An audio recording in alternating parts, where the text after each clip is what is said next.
Guys over there. Thank you, everybody. Happy Tuesday. It's Tuesday. Man, the days just fly by.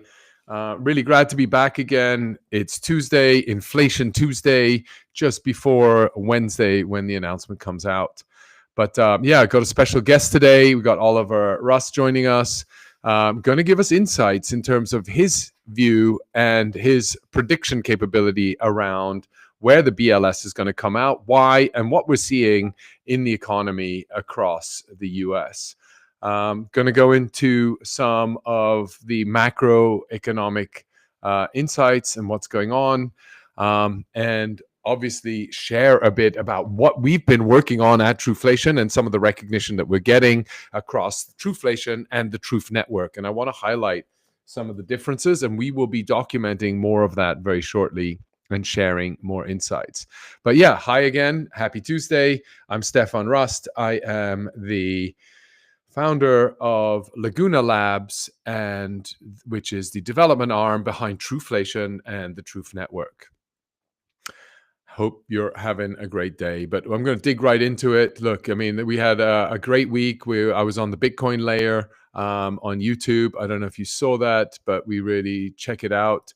Good video with Nick Bhatia. Oh, and I have Siri listening into me. I don't know why that is, but yeah. So we talked about the decentralized revolution, what's happening, and why it is essential to actually have a independent party calculating inflation using modern technology. And we go into a lot of that over here with Nick.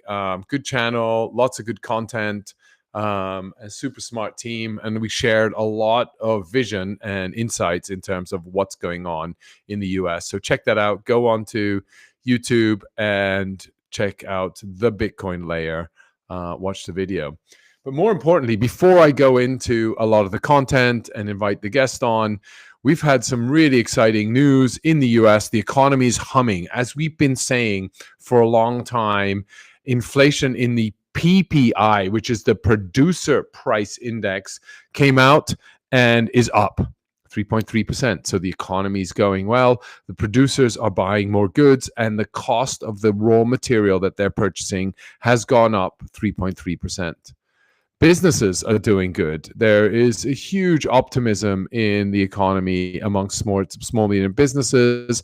I think everybody's really excited about Doge, government efficiency, the money moving from the government to businesses and not getting stuck in bureaucratic processes, etc. So let's see what that really looks like. I think the anticipation among small businesses is far greater than some of the incumbent businesses, ideally because it's going to be supporting markets where the bigger enterprise institutions and processes have not yet been set up. And ultimately, we want to get more local and be able to distribute more locally. So that's a good sign. Let's hope this kicks in. And we have the inauguration on the 20th. So this weekend, stay tuned. It's going to be interesting there. But not only that, we've also had new jobs created above expectation, more jobs added, and unemployment drops. So unemployment drops from 4.2% to 4.1%. So the economy seems to be really strong. People are still experiencing a lot of inflation, and it is still burning. And guess what? Truflation has pumped up above 3.3%. So interesting to see that. And you can see the trend ever since the interest rates changed. Inflation has picked up again, obviously with some hiccups. Why? Because we update daily on a consistent basis, and that's why it's different to that of the government metrics. But ultimately, you can spot trends. How is this data calculated? How and where does it come from? And why have we been building this? But more importantly, the recognition is growing globally. You can see here on German television in Der Aktionär TV, which is the shareholder TV. I don't know how many of you can speak German, but we need to get this translated. I didn't have time to do this, but shout out to Blockchain Suisse, Patrick, for sharing this with me. just right before I came on the show, and I couldn't resist as it's Inflation Tuesday. But yeah, you can see eines here. ursprünglichen Problems, aber wir sagen ja immer, das ist eine Balance, das ist eine Wippe, es geht mal in die eine, mal in die andere Richtung, je nachdem, wie man das Schwergewicht legt. Und im Moment geht es halt wieder in Richtung Inflation. Oliver, ich weiß, wir haben darüber schon häufiger gesprochen. Lass uns trotzdem noch einmal für die Zuschauer den Unterschied zwischen, ich sag mal, den klassischen, traditionellen Konjunkturdaten aus den USA und der Berechnung von Truflation aufgreifen. So now what she's asking is, what's the difference between Truflation and the traditional inflation metrics? Haben wir oder weshalb wählst du immer wieder diese Ansicht? Ja, CPI, PPI und PCE sind. Why are you actually always choosing? She's asking him, why is he always choosing to use Truflation as the source of truth versus Daten, die von Einheiten der US-Regierung kommen, sagen wir mal, und das ist ein unabhängiges Institut, dass die Baskets, auf deren Basis die einzelnen Preisblöcke berechnet werden, viel flexibler zusammenstellt und viel breitflächiger zusammenstellt. Also man So more data, it's more flexible, it's more modular, it's more accurate in terms of the volume of data that's being pulled in. Von der persönlichen Meinung würde ich sagen, das ist an der Realität deutlich näher dran als eine einmalige Veröffentlichung. Anyway, you can check it out. We'll share it. We'll have it on our social media channels. But I just wanted to highlight that other people are beginning to use it. It's becoming a global standard. It's not just the Truflation team and the US market, but people tracking the US economy are beginning to use this. Why are they using it? Because it's an independent source of truth. And how does it work? And so just to give you some workings on how this works and how the Truflation data is visualized in the screen, you can see here a sophisticated tech diagram from the engineering side, all the components needed on the Truth network, which is maintaining, managing, and continuously updating the data associated with Truflation and other assets and indexes that are created. The CPI index, the real estate and housing index, ensuring composability, verification associated with that, etc. In simple terms, what does that look like? Super easy. Data comes in, Truth Network maintains it, manages it, shares that data up to various applications and various lending protocols, prediction markets, or even tradability associated with that on various perpetual exchanges. That shares data back into the system, which then ultimately is used to then funnel out to revise fresh data on an ongoing basis. So you have a blend of RWA data as well as a blend of on-chain data, which gets confirmed from the marketplace on-chain. That then obviously is being consumed by users across the board, be they coming through Truflation.com, subscribing to Index.fun, actually using a flat coin from inflation-protected stablecoins, or even on lending protocols like potentially RealFi, which is a micro-lending solution having inflation protection in it, or even going to Jojo or Overlay, where you can start trading perpetual index coins. So lots of activity coming, and this is what and how all of this has been out. Check out Truth Network. It is the underlying platform for all of this data and for the Truth token, ultimately driving utility associated with the economic database that is residing on the chain. You can see the number of token holders there, the data providers, 80 plus data providers. I'd say that's more up, over 500 different data streams, etc. So you can see all of this here. You can provide, you can check out, validate, you can consume, who's consuming it, and ultimately on the remix side is build on it. And so check that out and see what you think about that. Anyway, that's sort of really what we've been working on at Truflation, the Truth Network, and more importantly, we have a Inflation Day coming up, and I am going to stop sharing right now and invite our guest Oliver, who's kindly taken time out on his travels in a country that I was just about to slip, but yeah, I'm not going to share that country right now. But welcome, Oliver. How are you? And I gather you're a bit cold. It looks like you're in a colder environment. Yeah, definitely. I'm in wonderful, cold Sweden at the moment, and yes, it's good to be here, but it's also good to be talking with you on inflation. Yeah, no, and yeah, you put together a regular report, right? Every month you do your report. Actually, you know, and actually, I just want to share this tear sheet that you and the team have put together at Truflation that actually highlights how accurate you are actually pulling this all together. For those of the people that haven't watched and seen how accurate Truflation is and Oliver's prediction. I mean, look at, I don't know if you can see my slides, but on the tear sheet, I saw this. You can see the predictability has gone down from 0.14% last year to now, actually the year before, to 0.07% accuracy. So 99.93% accurate. So how are you doing this, Ollie? How are you managing all of this? Yeah, we're fortunate to get so tight and so close. Yeah, we're fortunate enough to have a good set of data that helps us predict it, and then also we realign our data to the Fed's, to the BLS's weighting and categorization, and that gives us a very, very good read, as you mentioned. So the data set that we're dealing with is very fortunate, and then we model the data back into the BLS data set to be able to predict out what the BLS will come with. Actually, in fact, we start this prediction modeling already on the 20th of the month, and the variability already on the 20th of the month versus what it is at the end of the month is less than 0.1%. So we have a pretty good read already what the end of the month the number is already going to be already towards the fourth week of the current month.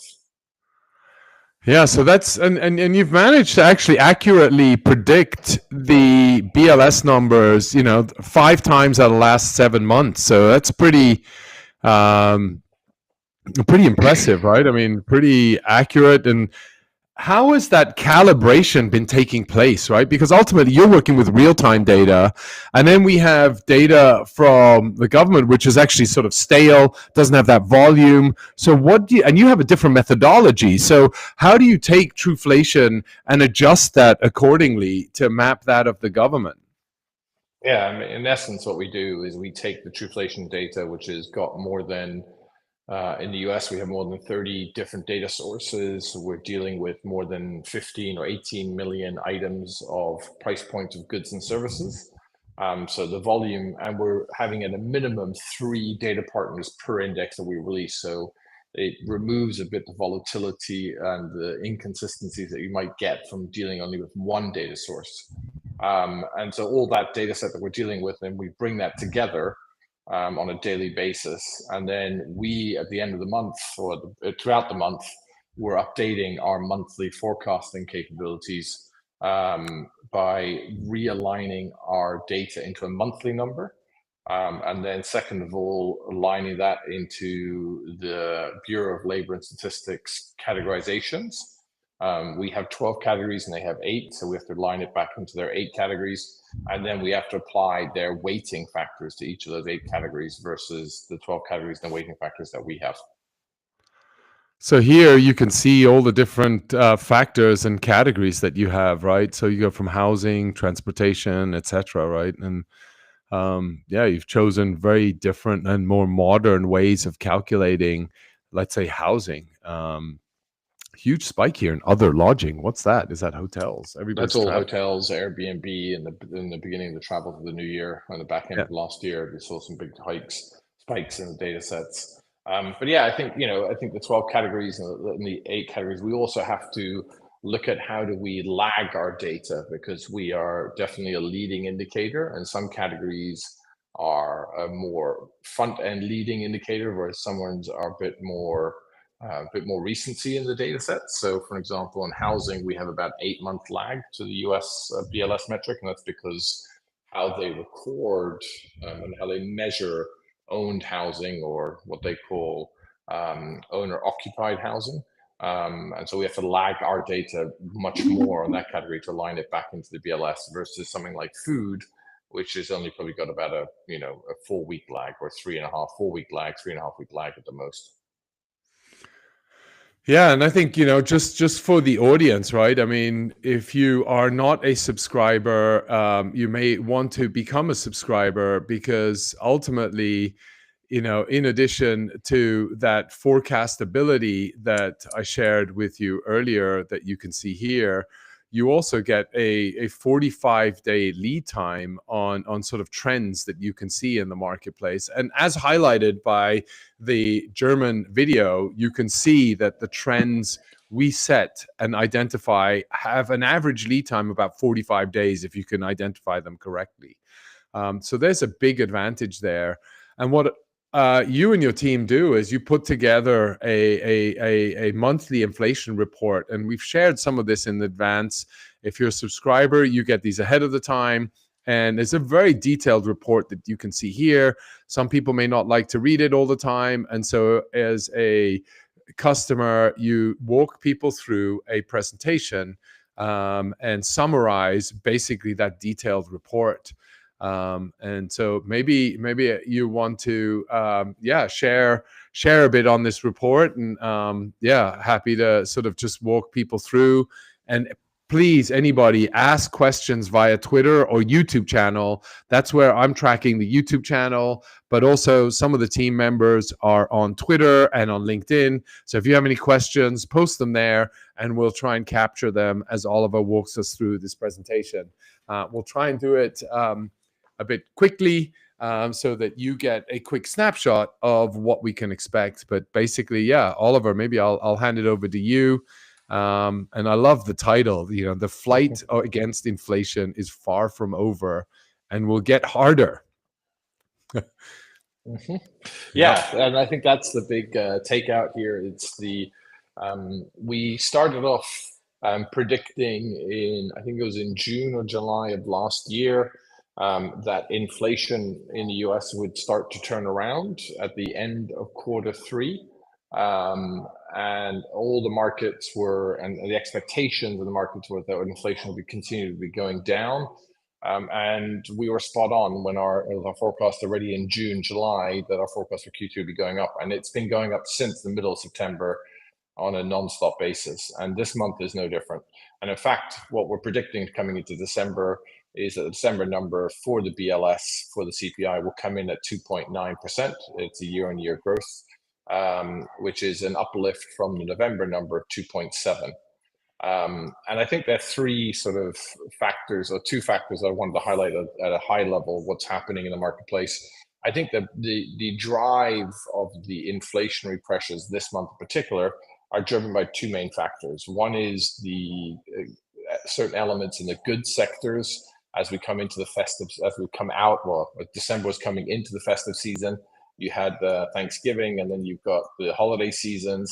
And within that holiday seasons, you see no surprise, you see growth coming through from the food categories, you see growth coming through from alcohol and tobacco categories, and you see growth coming through from household goods. And these are all either people premiumizing their expenditure for the holiday season, or they are just buying more than what they had previously done. So we have seen that there's a gifting element included in here. And actually, if you look at the pricing of goods, and I did a small synopsis of looking at the pricing of like 12 categories for the holiday season, and they are up already 6.5% for the year compared to the previous year. So that's in just the Christmas items that one normally would buy. So like a price for turkey, some ham, and so forth, some alcohol, and so forth. So we looked at some random categorizations, but food category has been seen as a significant increase. So there's this goods element that's seen a spike come through in December. And I think second of all, you've got the elevated servicing costs, which are driven by labor costs, and the tight labor market that you announced in the intro that's very much what's driving the servicing element. And you're seeing that through things like healthcare, education, insurance, airfares, hotels, and that's all driving those prices as well. So those two Yeah. combinations are really fueling that growth. Yeah, and we just saw the spike in the rental, sort of away from home sort of category in the housing, right? Which I suppose is more due to the festive, people going on holiday, renting, etc. Yeah, Yeah, and and hotels food. putting up their prices. And it's insane. I mean, the prices have been crazy around the world, everywhere. In hotels have been fully booked, really expensive to go and visit different cities. If you had the ability to do so and you could afford to do so, it definitely wasn't cheap. Yeah, and very much so. And I think, if we look at where inflation has been going in the past and where it's going in the short term, we certainly believe that it will still remain elevated, and we'll come into the end about what our outlook is going forward. Yeah. But I think right now we don't see any reason why inflation should be coming down, and it's more the risk to the upside than to the downside. Yeah. So on that note, is 3 the new 2? So, everybody was looking for 2% inflation, and that was going to be the standard, an arbitrary benchmark that the basically Federal Reserve bankers around the world and central bankers around the world put together. And we saw how Jerome Powell was struggling in front of the Senate or the Congress when, he had to justify why 2%. And so ultimately, does that mean we're going to be living with a new 3%, at least if it's sort of held at a standard rate that is something that we can deal with? And by the looks of it, we've got strong momentum, robust GDP to be able to outperform that 3% standard new inflation bracket.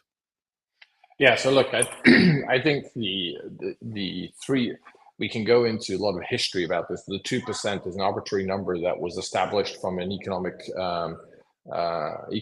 group, an institution out of New Zealand, and a lot of the countries have adopted that as the metric. But I think in the world that we're living in now, I think that 2%, at least the Fed target that they're wanting to achieve, the 2% target, I think is actually a range from 2 to 2.5%.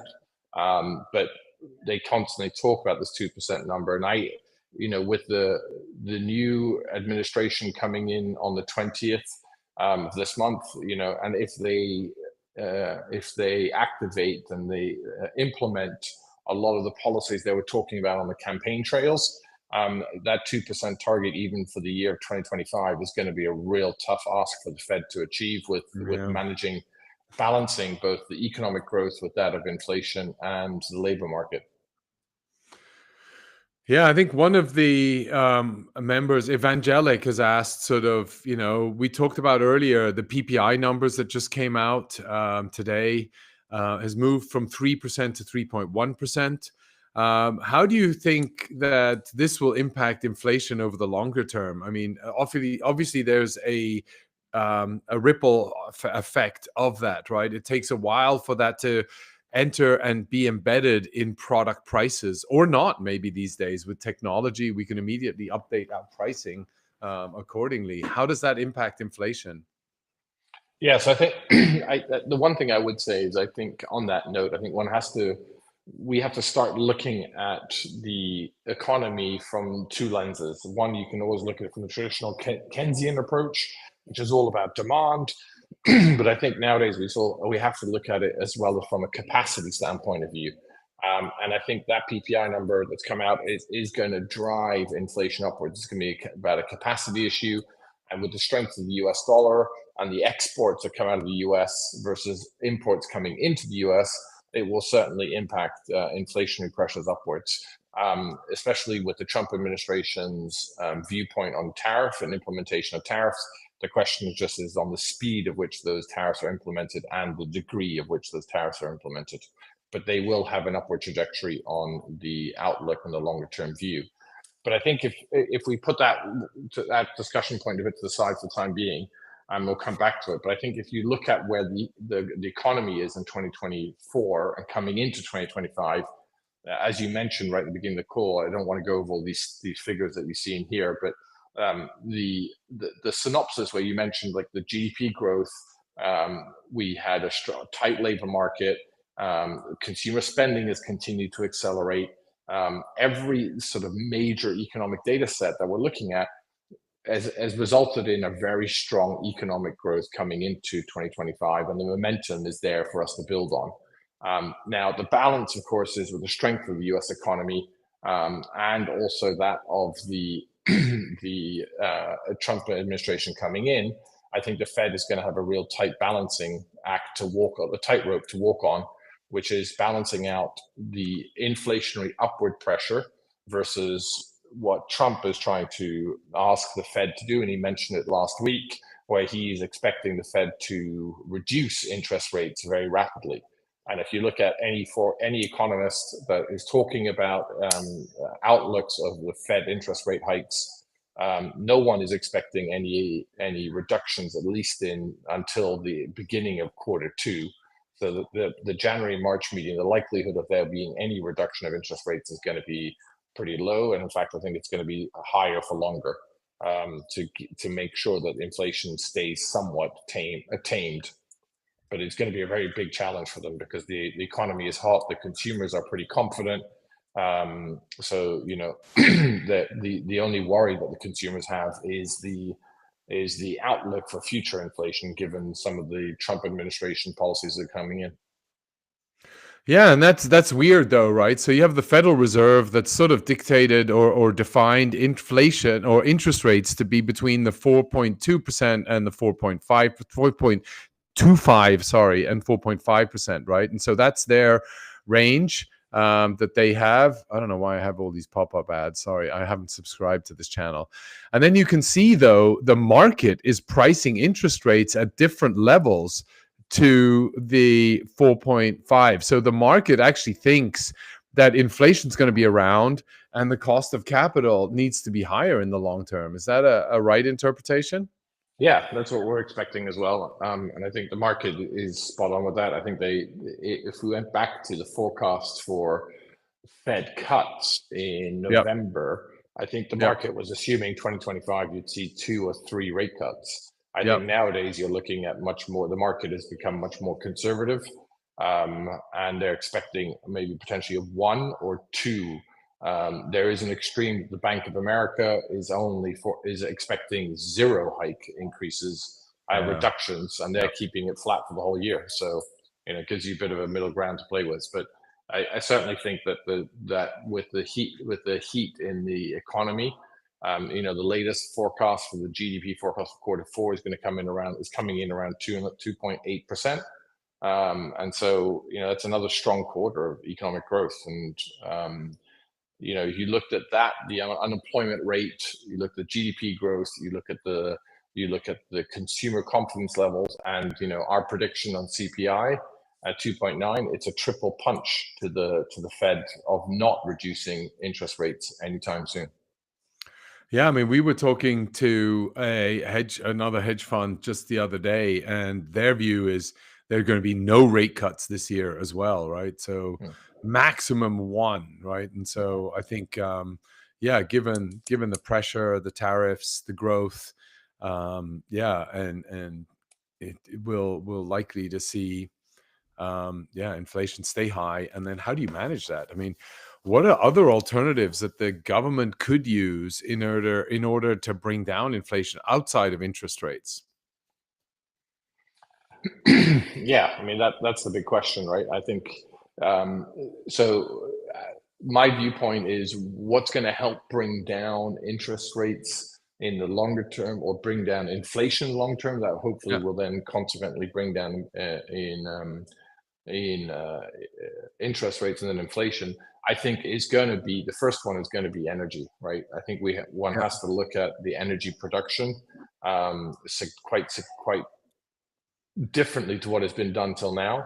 I think a lot of energy productions has been done by state, and I think one has to look at this nationally, partly because the need to upgrade the infrastructural investments and having a consistent source of energy that needs to be there. Because, you know, you're looking at the situations now by weather implications. You're looking at the outdated infrastructure setups, disruptions, blackouts, and so forth. And the cost of energy has been going up. So we have to figure out a way of how do we produce that. And of course, under the Trump administration, they're looking at accelerating the production of oil. And that would then hopefully then reduce the energy. It's a question now of how do we get it through the infrastructure network on a consistent basis that delivers that energy to the users, that brings down inflation. And one of the brings down the desire of the Fed to reduce interest rates, which of course will lead to AI, right? And AI is a big absorber of energy, and that will produce some gains in the productivity gains, which will hopefully signal some indication for the Fed to reduce interest rates. Yeah, we've seen we've seen a big spike since in the new year on oil prices going up from $70 now to nearly $80. So $10 jump in the barrel prices. Yeah, interesting. Yeah, and that's that in part that's driven by it's not solely, but in part it's driven to the weather anomalies that we've been dealing with in the U.S. Both in the Northeast, but also what's happening with the wildfires. For those individuals affected, our sympathies are with you, and whatever we can do to help you, please reach out. But I think the implications that has on distribution of energy is a significant impact. Yeah, that's and here, but at the same time, why is the Strategic Petroleum Reserve still growing? I mean, that's so prices are getting higher. Or actually, it hasn't been in January, I guess, sort of it's on a month by month basis that this is reported. But yeah, so it's been growing when the gas prices are going up. Seems sort of not a good time to increase your reserves, no? Yeah, I mean, it's not the ideal time to do it, but I think the petroleum strategic reserves have been depleted quite significantly from during the pandemic era, and that they exhausted a huge percentage of the reserves, and now they need to replenish that. With the rate of U.S. production that's been happening, which has been accelerating, it's a good time to do it now. Obviously, the price of oil are not only determined by the US, but the US production is now accelerating enough that it's far self-sufficient, doesn't need to import oil, but it can actually start even thinking about, once it's replenished its reserves, I guess it can start thinking about exporting oil if it would choose to do so. But, the OPEC countries, that doesn't really affect the US production anymore. Yeah, whilst we look at obviously here the different items, right? So in your slides and presentation, you go through the different items, right? Food, alcohol, the different categories in terms of how they're moving in terms of pricing. What does, whilst this is all associated with consumer spend, how does the labor market actually affect inflation, right? We talked about unemployment rates dropping, more people being employed than expected. At which point do you see that having a bigger impact, right? Because ultimately the Fed is focused on one hand inflation, and then on the other hand on the labor market. How do you think the sort of labor market's going to impact in the longer term, the Fed's movements and decisions? So I think, the labor market's an interesting one. So obviously, if you look past over the last 2 or 3 years, the growth in inflation has been driven by the labor market and the cost of services. And that's been as a result of increased union organizations asking for increased salaries and wages for their union members. And there's a raft of union members who have seen significant jumps in inflation, in wages, and that's going to continue to escalate. Second of all, I think you've got a lot of the nearshoring activities that's been happening in the US to deal with the desire to have products that are produced in the US, and that will obviously increase the cost of goods and services. So I think this notion of the labor market is gonna be a continued focus area going into 2025 and beyond. And I think now the third factor, of course, now in the services and the labor market is, of course, the Trump administration's campaign messaging of the significant reversal of immigration, in particular illegal immigrants, but also the heavy discussion around H-1B visas and what the impact that has on the marketplace, right? And so if you think about certain sectors, the dependency on certain types of labor will be greater. So if you look at the agricultural industry, the dependent on immigrant labor is significant. But if you go into the service sector, you go into hotels, bars, restaurants, you go to cleaning services, you look at hairdressing salons and so forth. There's a huge dependency on these types of labor force. And if you take those illegal immigrants out or those immigration policies out, and you have a reverse migration, the labor pool is going to significantly drop. And that's going to put pressure on wage increases and actually who's going to do those types of jobs. So, there's a bit of a mixed signal of what that could have from a GDP perspective, from agricultural production, for example, all the way down to, the cost of the service cost of who's going to be doing those jobs that were previously done by other sectors of the labor market. Yeah, and so I think it's fascinating, right? So on the one hand, what you're saying is we're going to bring down the labor market, the talent pool, which you've highlighted here in the presentation as well. On the one hand, then you're actually going to see a tighter labor market, which will generally drive to continued salary increase. And at the same time, energy prices, right? I mean, on the flip side, energy ultimately is a big impact in cooling an economy in terms of air conditioning, manufacturing, etc., as well as the heating, right? I mean, you mentioned earlier the cold, that's being witnessed in some parts of the world, whilst in others we've got huge fires. But ultimately, you've got that balance, right? And how long does it take? And then you've got AI, right? This whole economy, everybody's boosting AI, is a huge hunger for energy. How long does it take for drill baby drill to kick into the economy? I mean, can that be switched on right away? Does that have a time lag associated with that? Yeah, because ultimately that can help offset the growing prices in terms of salary and wages.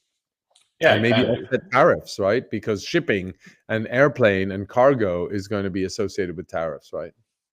Yeah, so I think the biggest impact that we're going to deal with at the moment is from a upward risk trajectory. I think that there are two major factors. One is the tariff and inflationary or retaliatory tariffs that will come with that. And I think the second one is the labor market, right? Whether it's wages or the immigration policies that's going to be coming into play. Those two factors alone will drive significant upward pressures on inflation. It's all about the speed at which they're implemented and the degree to which they're implemented. And then, of course, on tariffs in particular, is what's the degree of the retaliatory tariffs that's going to be coming into play. On the areas that I think that could help to reduce that upwardly risk is, of course, energy and, of course, AI. But they're all dependent on energy. And the question, of course, there is, I think the ability to produce more oil into the marketplace, produce more energy into the marketplace to reduce prices is a relatively short-term solution. So they could, for example, they could reduce the replenishment of the strategic reserves and then deploy that back into the market, which will reduce all energy prices. But of course, you got then energy organizations and lobbyists and business interests that wouldn't want to see those prices drop too much. But I think the ability to deploy energy at a greater scale into the marketplace can be relatively quick, from a deployment of of a gradual or slower replenishment of the strategic reserves. On the flip side, though, the other aspects of it, which is then the distribution of the energy, which requires the infrastructure, that's a lot more of a longer term viewpoint. And I'm not an energy specialist, but I think if you look at that, those are much more of a longer term strategic infrastructural investments that's required. There's been a lot of upgrades on the infrastructural networks and the energy networks, and that's going to have to continue to make sure that we're not We don't have disruptions in the supply of energy, and therefore one has to look at this on a national basis rather than a state-by-state basis. And then, of course, you think about AI, where the biggest drains of AI power, and how do you deploy that energy into those areas to fuel that and offset that. So I think that's the question in my view is AI, no doubt and no question, will have a positive impact and will reduce will have a greater impact on the economy and will reduce prices. The question is, to what degree will it offset the upward risk of inflation? That's the question. Interesting. Yeah, because I mean, on the flip side, energy distribution is really going to matter, right? I mean, and a lot of the energy is there. I think being able to manage the cost of energy, especially with drill baby drill, and the strategic petroleum reserve, will be sufficient. The other thing, the U.S. government has a budget deficit of about $2 trillion. And I think there's a lot of anticipation that the Department of Government Efficiency is going to cut out a lot of that $2 trillion to drive more effectiveness and move a lot of the operational, national, electricity grid, right? How do I expand on that? How do we upgrade that so that we can ensure the supply to all the data centers that are going to be across the US? Will that actually have a positive impact on supporting the distribution of energy that you were referring to, right? I mean, it's still to be seen, I guess. Yeah, and I think you hit the nail on the head. If I look into 2025 and looking ahead in the months and the rest of the year, I think there are three big themes that we have to keep a very close eye on, and its impact on inflation and, of course, the economy and interest rates. But one is the resilience of the consumer we've seen, right? And the spending power of the consumer has not abated, and we're not looking, and I'm not seeing any indication that that's going to abate anytime soon, especially with the tight labor market, the wage growth. So from my perspective, the consumer is going to continue to spend. So that's going to fuel a lot of the significant growth. I guess the question that's connected to that, of course, is the policies of which the Trump administration has spoken about on the campaign trail, and when they're going to get implemented and to what degree they're going to get implemented. Whether it's the deregulation aspect, whether it's tariffs, whether it's immigrations, whether it's tax reductions, all those factors will start to impact. And I think the third one, you hit the nail on the head, which is the US debt and how they're going to manage that. And I think, you look at the Doge expectation from Musk and Marchwani saying they're going to save $2 trillion. And you're like, well, $2 trillion, sorry. And you're like, well, even if you saved $1 trillion, you'd still be in a pretty good position. But then you look at this notion around tax cuts, you look at the notion around Trump's viewpoint of still keeping the Obamacare and the Medicare expenditure still going. A lot of conflicting messages that's coming through, but I think if they can save something, they will help to reduce the debt. But the concern I've got on the U.S. debt and for the economy is one way of reducing the debt is as a percentage of the U.S. economy is obviously increasing the growth faster.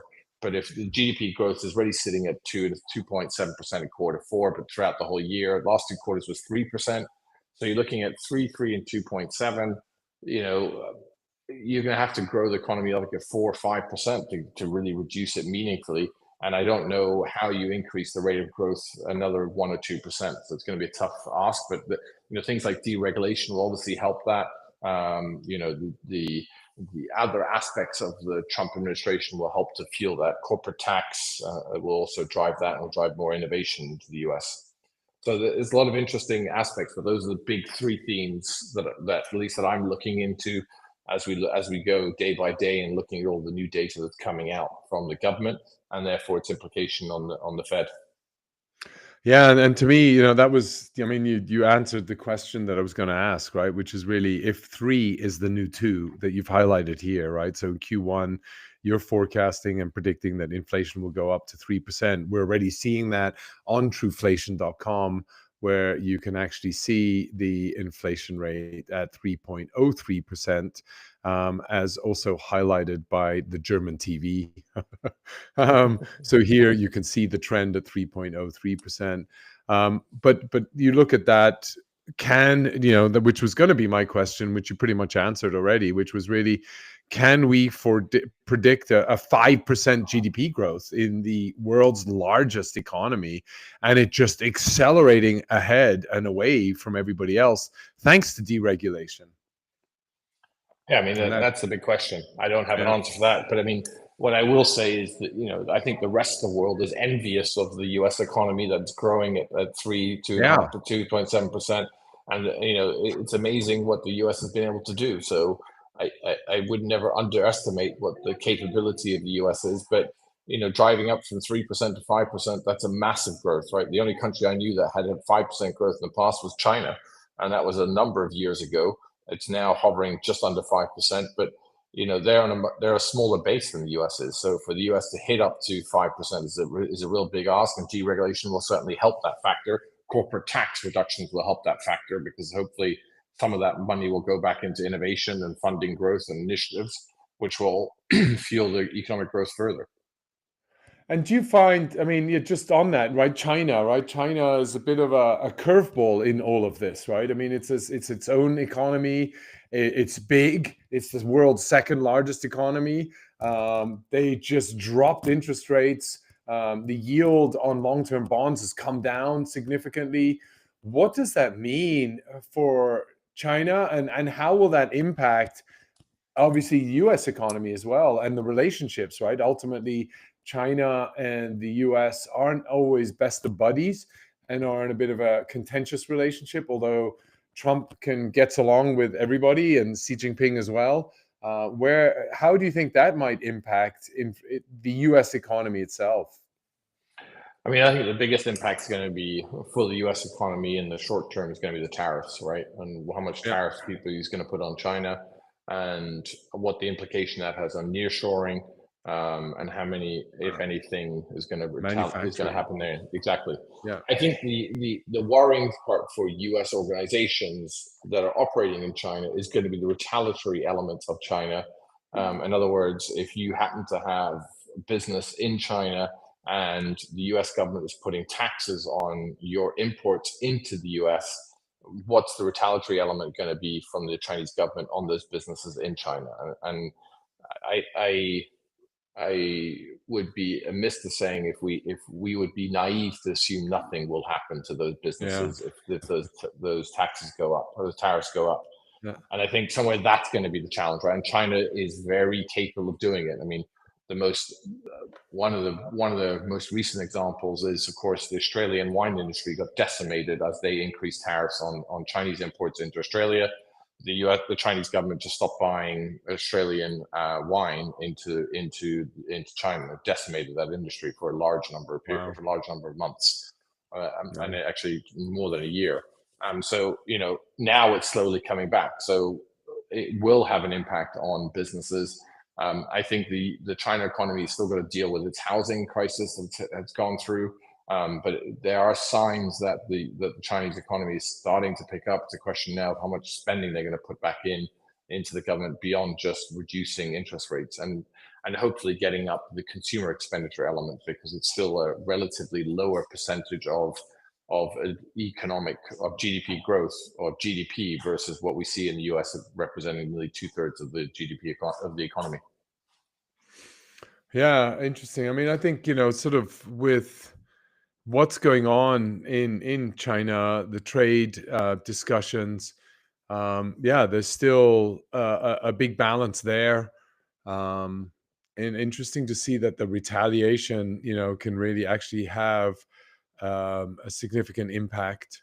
But yeah, to your point, I think it's the China consumer needs to start going. And I think the US government has made pretty clear that it's all about reciprocity, right? I think that was the word that is coming up a lot, at least in a lot of the Mar-a-Lago conferences and press conferences. Reciprocity, right? So if we can't come into your country, you will have to pay to come into our country, type thing. And tech is where it's at. It's all about technology, and which technology the US economy is all about technology. It's really leading a lot of the growth. Europe is really going to struggle in this environment.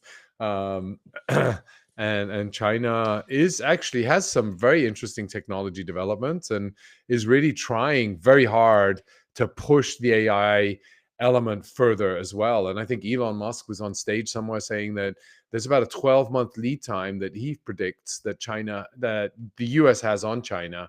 But China works 996, right? I mean, they work 9 a.m. to 9 p.m., 6 days a week. And if you add that up over a year, that's double the French, mandated employment hours, right? So that's definitely moving an economy that is as big as China at twice the speed of certain other economies. So that's a work ethic that not to be underestimated. Yeah, I think you got the other factors. Keir Starmer, the UK Prime Minister, just announced yesterday, I think it was, or the day before, and I think it was yesterday.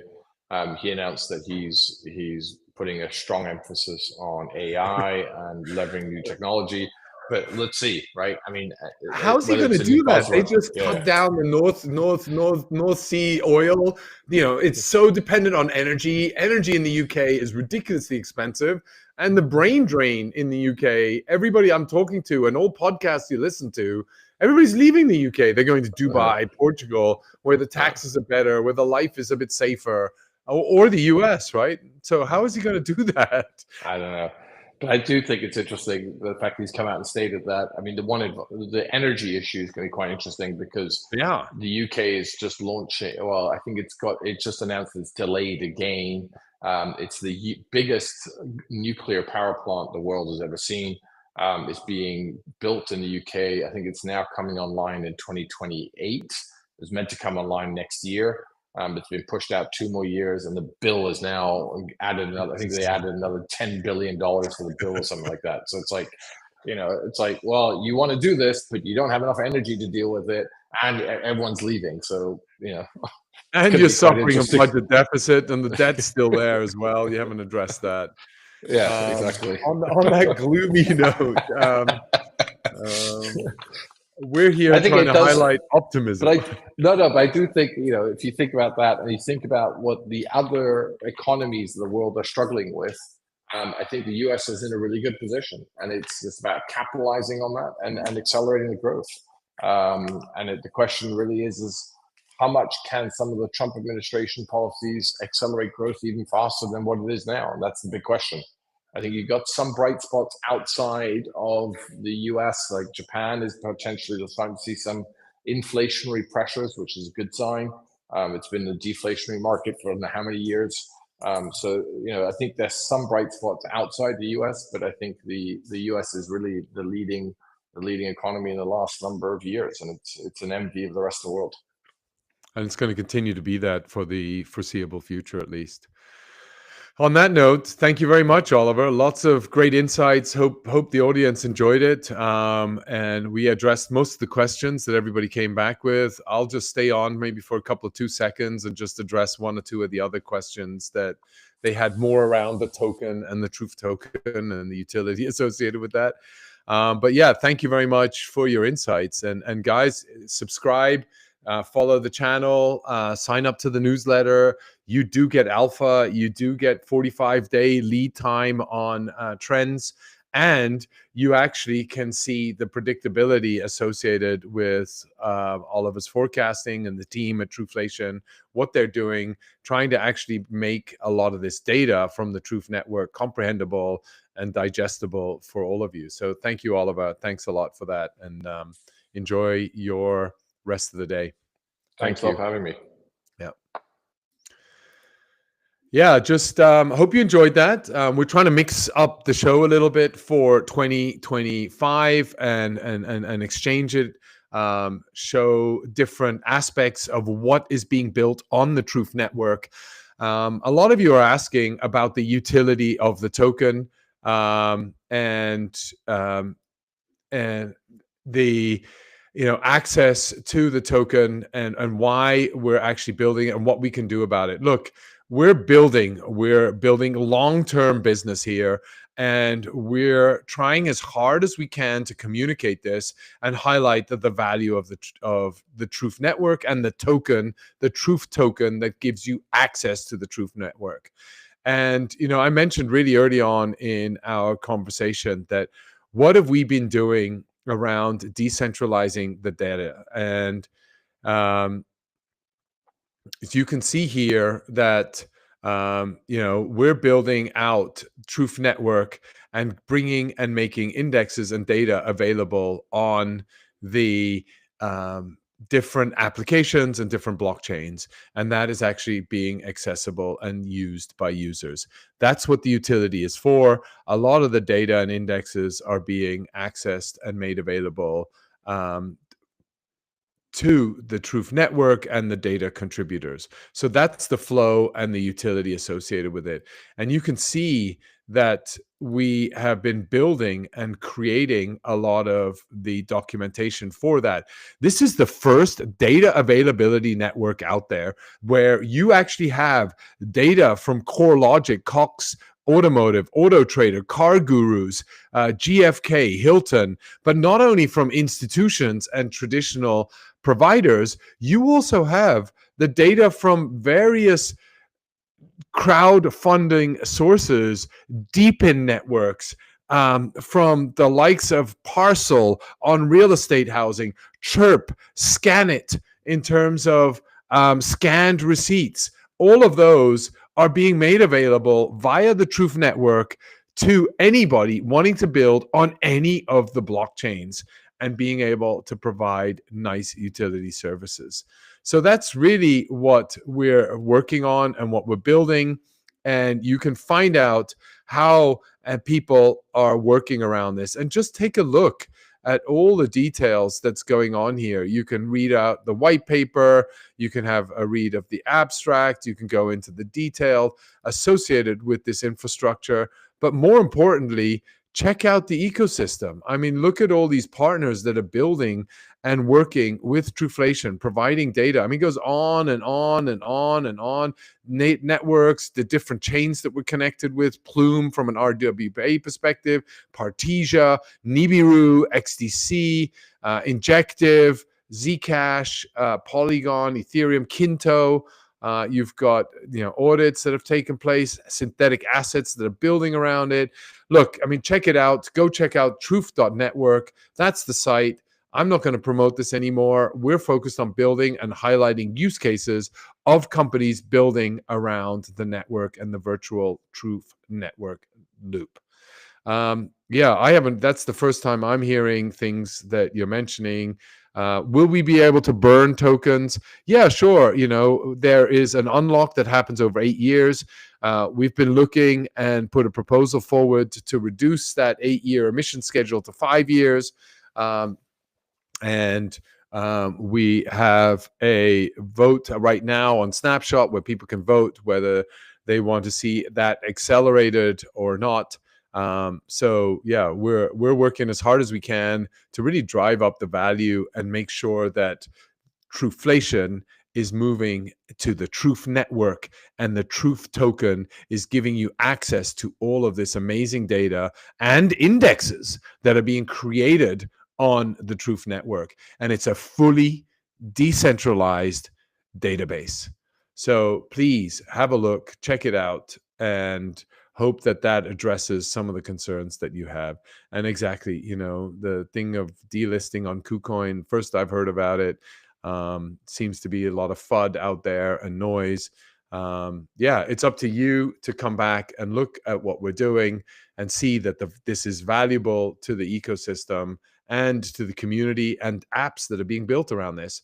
And by the way, if you are an investor in Truth holding tokens, there is going to be some of the airdrops that are going to be coming your way, or not airdrops, but you will get a significant discount on some of the projects that we have been working on and working with teams on to build on the Truth Network. So those teams have shared some of their tokens with the community, and we will be highlighting those teams, those projects over the course of the next couple of weeks. So stay tuned. Check out Nuon, check out Index.fun, check out nuon.fi, and see if you want to participate. But you need to be truth holders to be a participant of that, as we have helped them develop those projects using the Truflation CPI, using the Truth Network as the decentralized governance entity to help drive that. And look, if you don't like it, then that's cool too. And obviously, we've gotten rid of everybody that doesn't like it. Obviously, otherwise we wouldn't be down here. And you know, it's been an unfortunate market. Everybody's being shaken out. Everybody's being forced to liquidation. And look at the numbers. If you look on chain, what the liquidations that took place earlier this year with the drops, you know, they're shaking the whole industry. And the ones with diamond hands always win. I've been in this industry since 2012, and you know, you need diamond hands. And as Raoul Pal would say, just don't fuck this up, right? And that's all I can say. I hope the volume's pretty big. I mean, it was up at 120,000 or 200,000. It's swaying between 200K and 1.2 million, depending on the market sentiment and the volume.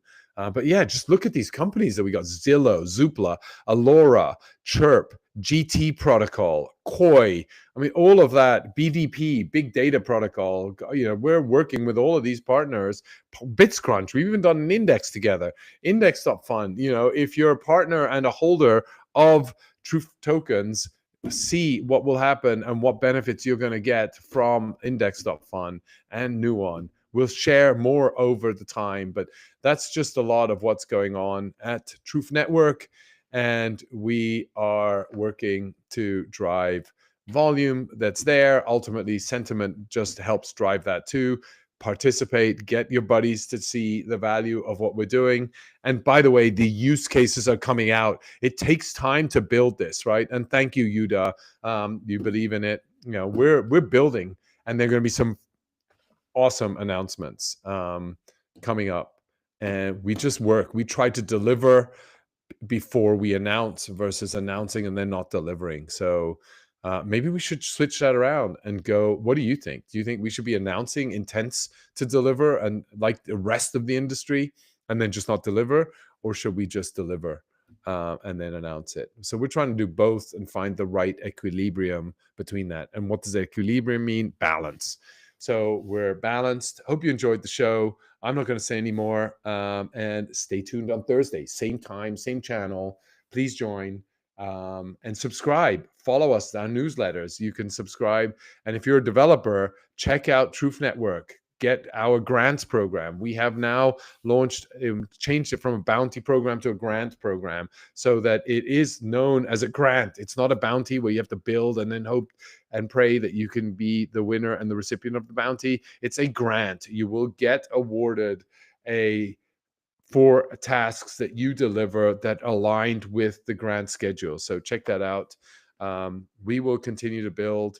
We will continue to market, and we will continue to develop business and build real, true business. So stay tuned, follow.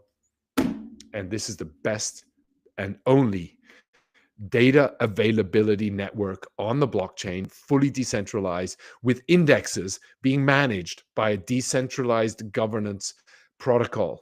So you do not get this data anywhere else, par nothing. So check it out. And this is all RWA data. Thank you, everybody. Hope you enjoyed this, and subscribe, follow us. We're going to kick some butt. Bye for now.